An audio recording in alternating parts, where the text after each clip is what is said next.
गांव ने सभी लोगों का आशीर्वाद सन्नी हजारे जी के ऊपर है और आप लोगों से अपील करने आए हैं कुशेश्वर स्थान की महान जनता से कि एक एक वोट देकर के सन्नी हजारे जी जो हमारे भाई हैं इनको भारी मतों से आप लोग विजय बनाने का काम कीजिए।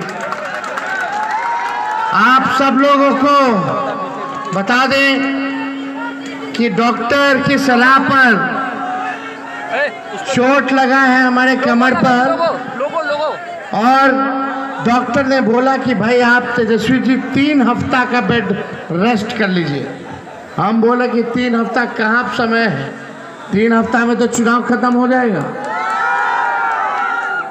जब तक मोदी जी को बेड रेस्ट नहीं दिला देते तब तक तेजस्वी बेड रेस्ट लेने वाला नहीं है। आज बेल्ट वेल्ट लगा करके देखिए, बेल्ट वेल्ट लगा करके डेली सुबह शाम सुइया लेकर के आप लोगों के बीच आते। पत्रकार पूछा कि आपको दर्द नहीं होता? सुनो सुनो सुनो सुनो, पत्रकार पूछा कि आपको दर्द नहीं होता?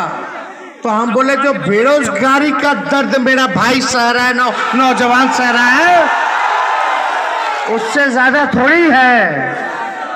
गरीब हमारे जो किसान है, गरीब मजदूर है, जो गरीबी का दर्द है उससे ज्यादा दर्द हमको थोड़ी है। जो महंगाई का माताएं बहनें जो झेल रही है दर्द, कितना महंगा हो गया, हर चीज महंगा हो गया।